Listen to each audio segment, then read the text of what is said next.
we need to be able to make that decision of what motivates a buyer. AI can't determine what motivates a buyer. Originating from deep inside the Rocky Mountains, transported through the power of the internet, and arriving inside your tiny earbuds. It's the Appraiser Coach Podcast, helping appraisers increase their efficiency, quality, and make more money. Here's the guy who makes it his life's mission to create value for real estate appraisers nationwide. Your host and the Appraiser Coach, Dustin Harris. Welcome to the program, everybody. Dustin Harris hanging out once again in the podcast here. We are sponsored today by A La Mode. A La Mode is the software that I use every day to do my appraisal reports. We're going to be talking about software today and technology today. But you can find out more by going to their website at alamode.com or 800-ALA-MODE. Of course, we are sponsored by OREP Insurance. OREP is my E&O of choice, should be yours as well. Find out more at their website, orep.org. I want to introduce you to my guest today, new guest on the program, Mr. Keith Trahern. Welcome to the program, Keith. I'm glad that you reached out and came on. Well, I'm glad to be here. Thank you for having me. Awesome. Well, Keith is an appraiser in the Grants Pass, Oregon area. Education includes an associate's in business administration and various other real estate certificates. He was trained by his father, who was also an assessor and a legislator. He's been appraising since 1990 and also worked for several boards of equalization. Tell us a little bit about that, Keith. I know a couple of appraisers, some in my mastermind group that work on the board of equalization. How is that different from appraising? Well, you're appraising for the mass, the counties and that kind of thing do mass appraisal systems. So what they do is they have you come in and give an outside opinion for the board compared to what the county has to help them determine if they're being taxed correctly. I've worked for 3 different counties on their board appraiser for many years and helped them. So. As far as a USPAP perspective goes, do you wear the USPAP hat during that process, or is that something you take off and put aside? Well, you have to use the USPAP hat anytime we're giving some kind of a opinion of value. So we have to create work files and everything we do, but you can also work in the mass appraisal system of this is how we do that. So Right. And USPAP, of course, addresses that. It's just probably not something that most, myself included, appraisers are familiar with. So I'm very interested in that aspect of your background. Tell us a little bit more about your background. How long have you been appraising? Well, I've been appraising since January 1st of 1990. I came on, my father had an appraisal office and started out saying, hey, I was in the car business before that, and in the late 80s, the car business went upside down. So he said, hey, why don't you come hang out with me for a while and start doing this and see if you enjoy it. And I absolutely love going out and talking to people and seeing the country and looking at different aspects that are out there and just seeing the different things. I like the rural stuff. I like the challenging stuff.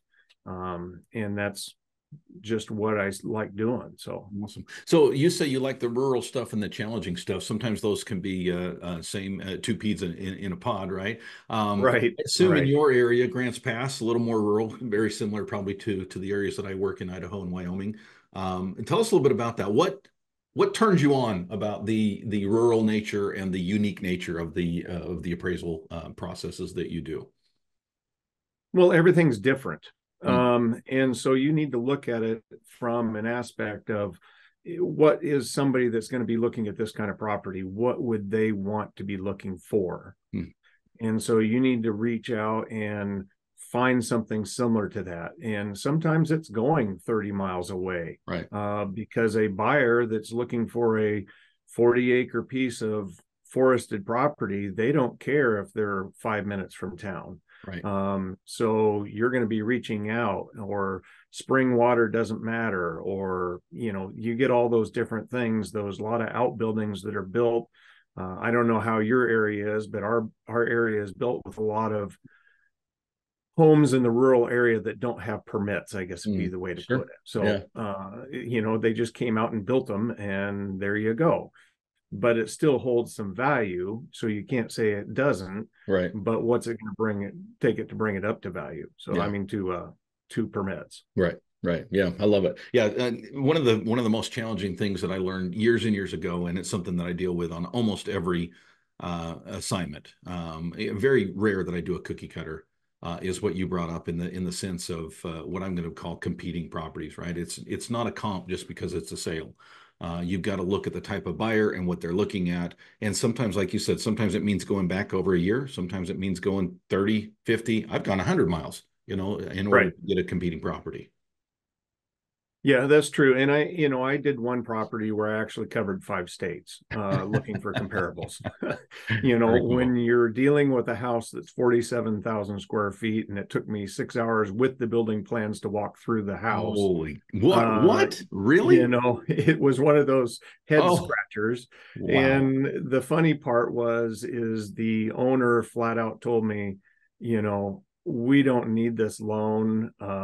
Whoever buys this property is going to completely gut it and redo it anyways. Oh, And they got me in contact with people that are in that kind of market, and it's just a special market, yeah. let's Yeah. face it. So Yeah, how fun. Well, Keith, you reached out to me, so I'm going to let you kind of set the stage. Let's just start there. Why did you reach out to me, and where do you want to go today? well, the main reason I talked to you, that I reached out to you, was this system is using more AI, Hmm. and more data is available to us. But what we need to be concerned with is we need to keep the professional end of it, and we need to have human discernment. Hmm. We need to pay attention. The computer can download all the county records and all the MLS records and everything, but you're going on the assumption that it has everything completely right. Hmm. And it doesn't, most times, Right. especially in our area, it doesn't have the information correct. So you need to dig deeper. Hmm. What we need to become is basically mini investigators on each comparable that's there. I don't care so much that it's 100 square foot shed compared to 150 square foot shed, but I do care that there's an extra 1,000 square foot on top of the house that the computer didn't pick up. Exactly. Right. you know and it doesn't pick up that, does it meet ANSI standards. Hmm. That's very difficult. That throws a whole nother wrench in it. So Yeah. I'm really glad you reached out. As you know, I'm a huge advocate for AI. I got involved with ChatGPT and some of the other systems out there from the very beginning. I think I was on ChatGPT within 2 weeks of it being launched. And Keith, I probably spend, I would say, hours on ChatGPT every single week. And it's not just appraisal, but I'm finding more and more ways to utilize the tool in the appraisal process, not just for writing language, but also for finding, researching, mass data sets to look at market trends and that kind of thing. But your concern, if I may, is not necessarily about utilizing ChatGPT or similar type AI machine learning tools. It's more about the caution of trust. that is correct. Okay. I mean, we could easily just say, G computer, do all our data work for us. We Right. still want our appraisal fee that what we did, and now I can crank out this many a day. Right. Where it used to take us, 2 days to a week to get a report done. Mm. Now I can crank out 3 in a day. Yeah. That's all nice and good, but I don't have a good conscience that I could charge somebody that. And on the other end of it is, am I doing the customer a favor? Am Right. I earning public trust by just letting the computer do all the work for me? Yeah. And that's my concern, is we need to verify and dig into the county records and make sure everything's correct. Computers can only do so much, but they do make our lives easier. Right. Let's face it. Right. And Keith, I obviously have lots of individuals who listen to this program, read my blogs, reach out to me, mostly privately, sometimes publicly, but mostly privately on the AI thing.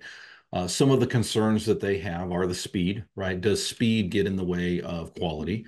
And the other related but similar is, is the trust. I want to talk a little bit about the public trust side of things. You mentioned that your dad was a legislator, probably highly respected in the community, taught you well, taught you to be a professional.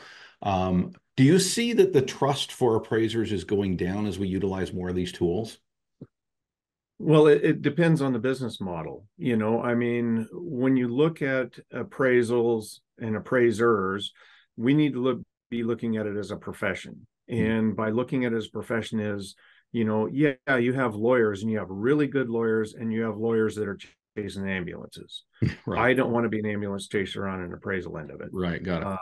On the other end, that's not going to create public trust. And I don't want the appraisal industry to get the rap that lawyers do, so to speak. So, right.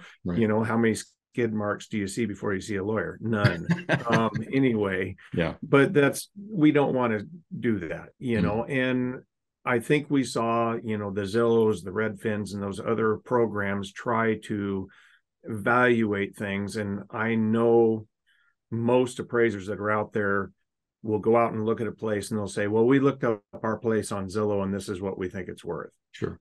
Well, that's great, but it doesn't take into consideration the quality, the style, the different, all the different things. They just say X number of dollars a square foot. Here's what your place is worth. Yeah. That's not giving public trust. Awesome. I want to dig into that a little bit when we get back from the break, Keith, and talk a little bit about how we as appraisers can utilize these tools. Sounds like you're not against the tools, but how can we utilize these tools and maintain the public trust? First, I want to pause and remind you of a couple of great programs. Speaking of trust, folks, sometimes you're not trusted. Sometimes you run into a situation that is a challenge and you need some help, some professional help. And I am grateful to have OREP on my side. OREP is an insurance broker, meaning they connect me with the best coverage that I need for my particular situation.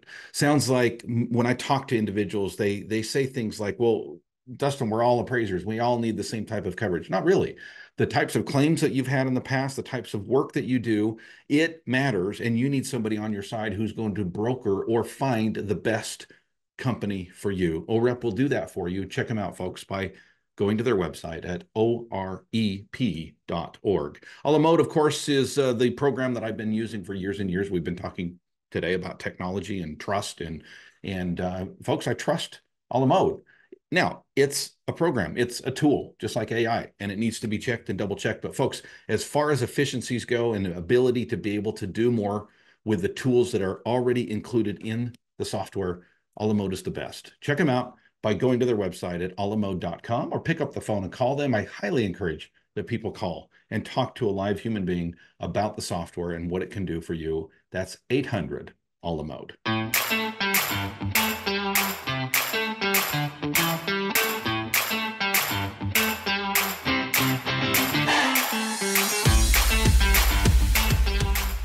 All right, folks, welcome back to the program. Talking with my new friend. I haven't talked to you before, but out of Grants Pass, Oregon, Mr. Keith Trahern. Welcome back to the program, Keith. Thank you. I really appreciate your tone. By the way, I like I mentioned before the break. I do get a lot of people reaching out. They're concerned about AI. Honestly, I think we should be. I do. I think that to not be concerned about AI would be to bury our heads in the sand and not realize what's happening around us. I think that you and I are on the same page, that it is a tool and a tool only. But essentially, a lot of people say, well, AI is going to replace appraisers. Do you think AI is going to replace appraisers, Keith? No, I don't. We still have to have the human discernment. You can't have AI to the point where they're going to go to court for you. They're going to be doing those other things. You have those oddball properties. I think our profession is going to do a shift in how things are done. You have your track homes that are going to be done really quick and easy and those kinds of things. But you also have those more difficult properties that we need to have some human discernment that's involved with that. We need to be able to make that decision of what motivates a buyer. AI can't determine what motivates a buyer. Right. Yeah, for sure. No, to me, it's a tool, very advanced tool, of course, but it's a tool for gathering, analyzing, providing insights into data. But I certainly don't believe it is or ever will be a replacement for the human mind, which is honestly still much better at subjective analysis of the nuances of a market.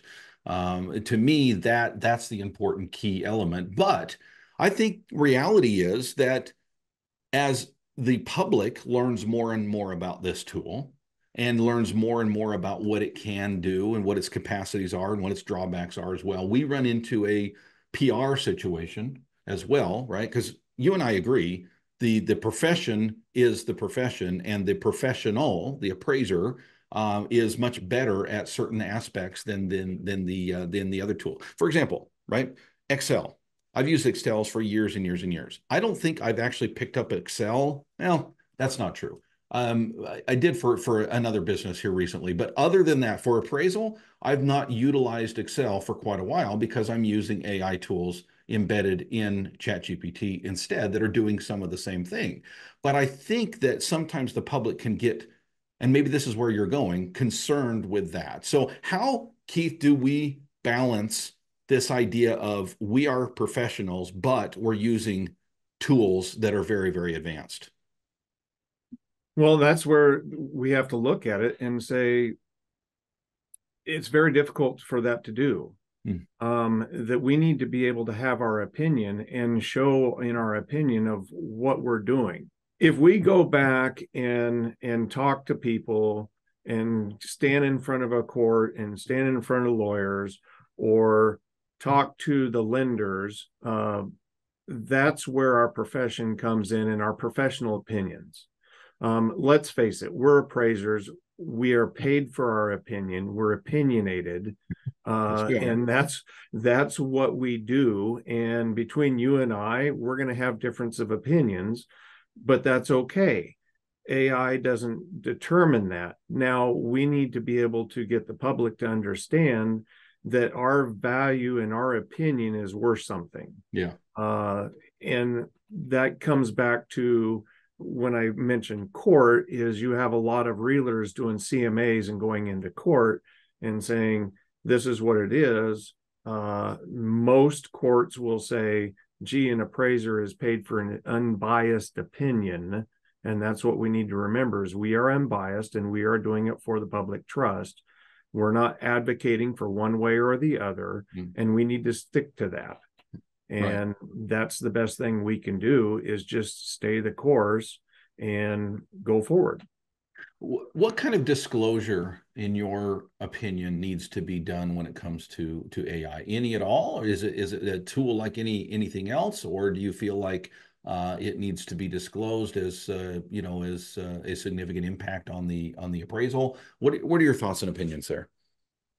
Well, I do put a disclosure in my appraisal reports now that says, appraiser does, the opinion is based on the appraiser's opinion.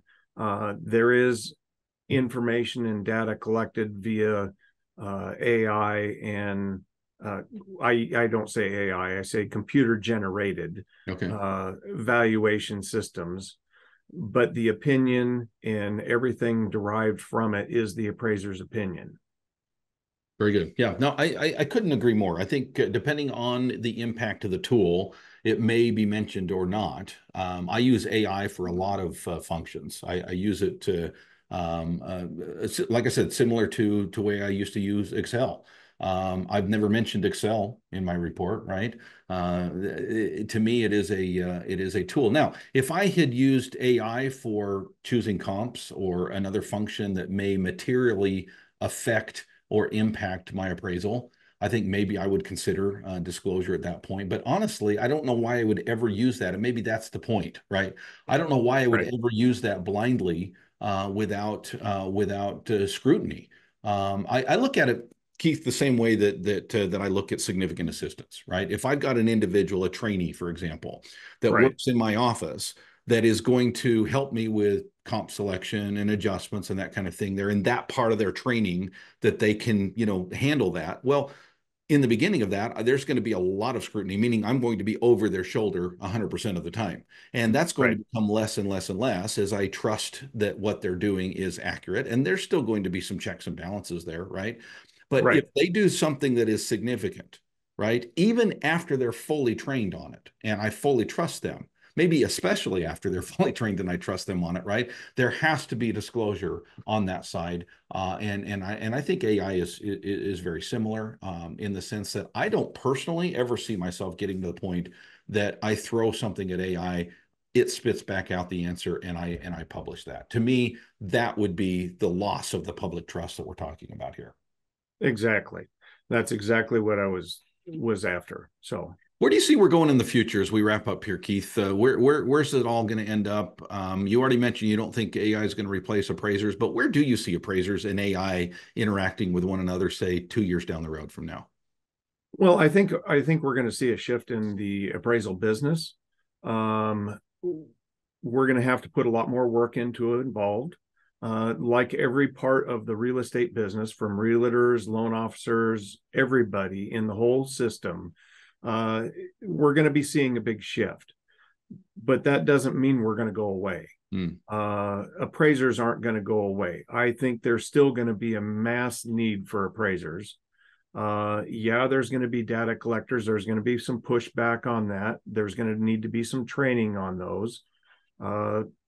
I'm not a real big fan of them, but that's just where I see it going, and we see the insurance industry going through the same thing right now, where they're paying, people $20 to go 30 miles away to do an insurance inspection, and the insurance agents are going, we can't make a living doing this, right. So that's what we're going to see, a little pushback, and people are going to want that human discernment. They're going to want our valued opinion, and we need to prove that our opinion is worth value. Yeah. I was listening to a book yesterday by Brian DeMint, and I had to write down this quote because I thought it was so applicable. The book had nothing to do with AI, by the way, just technology in general. But he said, typically we see two types of people or entities that resist novel technology adoption: those that eventually acquiesce and jump on the bandwagon, and those that will be made obsolete or irrelevant. I believe there will come a time that appraisers must utilize these tools, otherwise they're irrelevant. But I think the key here that you made very, very well, Keith, and thank you, kudos to you for jumping on and coming on and expressing your opinion, is that we have to maintain the public trust and maintain that hat of professionalism as appraisers. And I think when we lose sight of that, we lose sight of our profession in general. Yeah, exactly. And it's difficult, especially I don't consider myself an expert, so to speak. I always have something I can learn and do more. It took me a long time to go from a pull tape to a laser zapper, and I'm still not, laser zapper. I love it. I've never heard it called that. I'm still not a big fan of them. Sure. But I do enough rural stuff that I still know my tape doesn't lie. But when I started, we used to, and you probably remember this, we used to have to draw interior walls inside the houses. Sure. And so we had the little sonar things that you would put up against the wall, and it would tell you how far, bounce the sound off, and it'd tell you how far away it was. And so you'd be able to draw inside the house, every wall and everything. That was great until you dropped it. So then I became a little skeptical of new technology. But on the other end, it does make our life much more efficient, much easier. I did a funny looking house. This is when I became on the laser print or lasers measurers. And a friend of mine that's another appraiser, I had an oddball house. I measured it 2 or 3 times with the tape measure, and finally had him come out and help me do it. And it was like, okay, I need to get on board here. So that's just one of those things that we have to do. So I love it, Keith. Thank you. Thank you for the reminder, and thank you for being on. Thanks for reaching out. By the way, listeners, if you have something that you want to discuss on the air or not on the air, reach out to me, the coach at theappraisercoach.com. Would love to hear from you. Keith Trahern, thank you, friend. Let's do it again sometime. Thank you very much, and I appreciate you having me. You've been listening to the Appraiser Coach podcast with Dustin Harris. If you like what you hear, please give us a 5-star rating and post a short review on iTunes. For more in-depth insider information on how you can make more money as a real estate appraiser, visit theappraisercoach.com.